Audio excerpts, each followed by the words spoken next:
Hi guys, Trevor Swenson back with PTSD Through the Darkness, my personal journey with post-traumatic stress disorder. Got Murphy with me here today. Just got done doing some running around in the woods, taking a woods bath and enjoying the sights, sounds, smells of the outdoors. Wanted to talk to you today quickly about something that I'm very passionate about, and I think that you know that through the 60 some episodes that I've done, that I really enjoy studying PTSD and what it is that I'm walking through. I enjoy studying studies that have been done. I enjoy talking to doctors and therapists. I enjoy having questions ready for them whenever I have an appointment, and I just want a very deep understanding, Nishar, very deep understanding of what it is that I'm walking through. And I came across a study done by a Dr. Seligman that I found very, very interesting. And the word PERMA is what he summarized his entire study, PERMA, and each letter stands for a very specific thing that he is studying.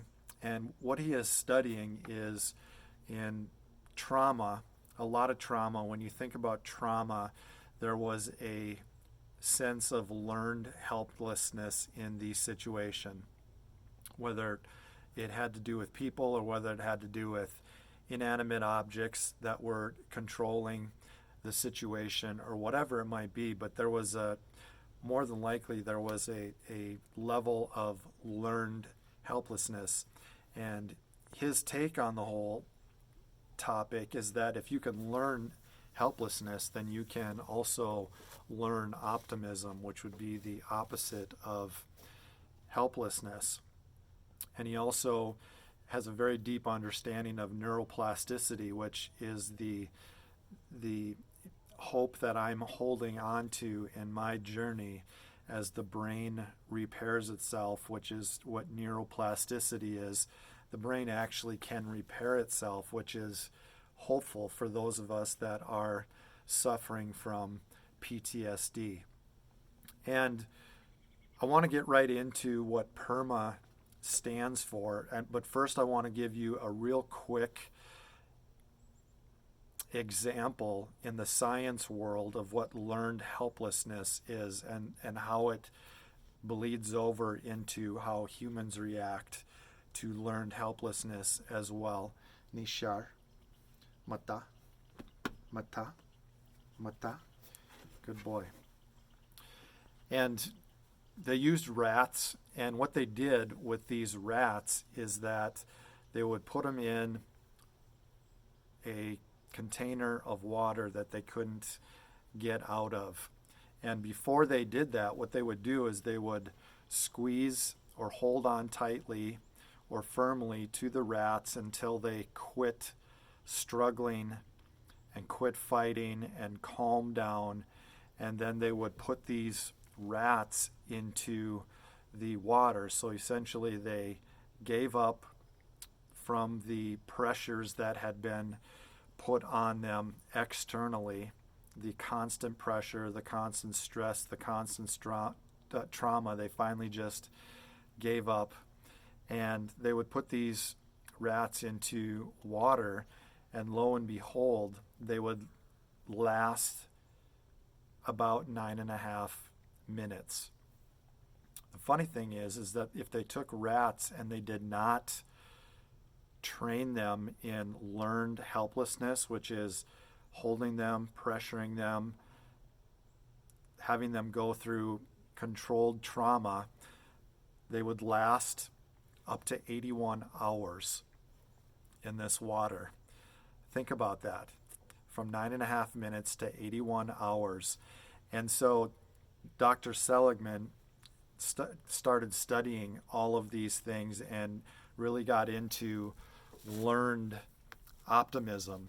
And I want to touch on these because they're real interesting. And as I was studying the study, the things that I've been talking about for a very long time popped up in this study, and I didn't know about this study until the past week or so. But the P stands for positive emotions, such as gratitude and forgiveness and joy, deep positive attitudes to focus on, to look for. What are you grateful for every single day, regardless of how bad the day is? And I can tell you, I'm a perfect guy to be telling you this right now, because I've had a hellish week. It has been a really rough week, one of the worst weeks I've had in quite some time when it comes to the incapacitating symptoms of PTSD. And it's been a rough go. But every day I have found things to be thankful for. And my conduit, if you will, is prayer. I'm very grateful for things that are in my life right now in spite of PTSD. The E stands for engagement. And engagement is figuring out what your skill or skills are, things that you are talented at, and doing them. Things that you, the example that was used was, what do you do and you lose track of time?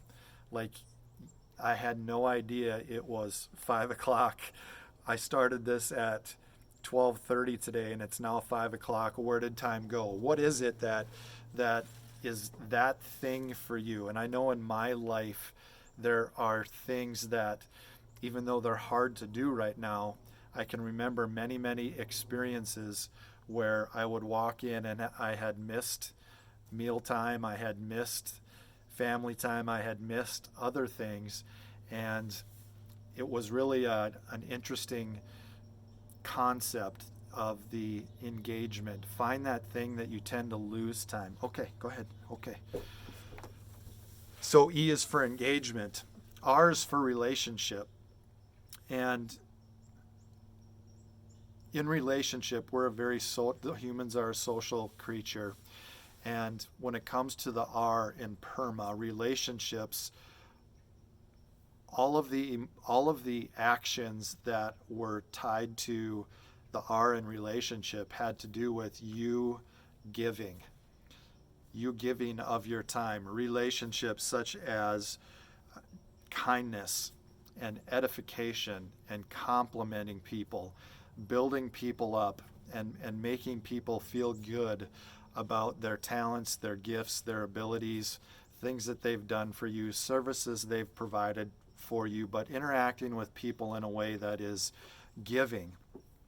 And the M stands for mission. What is your mission in life that is bigger than you? It can be on a spiritual level, it can be on an organizational level, it can be on a relational level, it can be on a familial level, whatever it might be. Mine, for instance, I feel very, very strongly that there is a spiritual aspect to my existence, that whatever it is that happens to me, whatever it is that I'm walking through, whatever opportunity comes about, that I feel my mission is to glorify God and for people to see Jesus through me. Yours may be completely different. It may have to do with an organization. It may be a combination of those things, but mission is very, very important. What is your mission? And then accomplishment, wins, victories. What are things that you can do where you can see victories?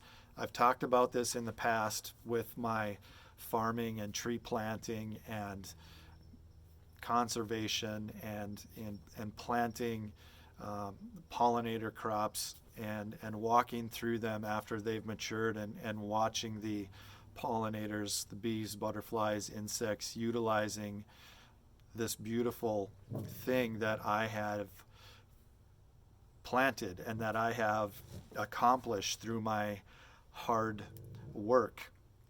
And so set yourself up for accomplishments, whether it's gardening, whether it is art, whether it is building something, construction, whether it be relational, whatever it is, but wins and accomplishments and moving forward are very, very important.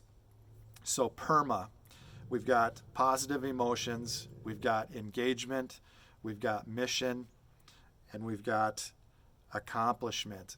And I want to touch on something real quick. When he tied this to PTSD, there were three main things that he works with people with PTSD on, and that is optimism, which quite honestly, he narrowed it down to mental toughness, being optimistic that you are going to see healing, that you are going to see recovery, that you are going to make it through this is grit. And it's been proven that grit, when it comes down to accomplishing a task, grit is 2 times more important than IQ in accomplishing a task. And so optimism is number 1. And number 2 is discover your gifts that affect others and use them to affect others in a positive way. And 3 is refresh others with your words and with your interactions. And so this doctor's twist on PERMA when it came to working with PTSD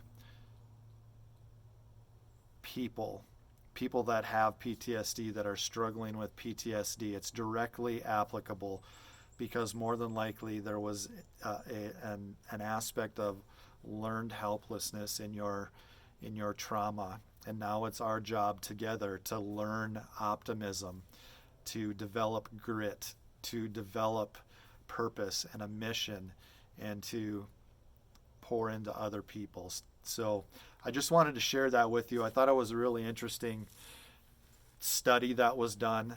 I found it very, very fascinating, as I find a lot of studies on PTSD and trauma. I try to be as informed as possible.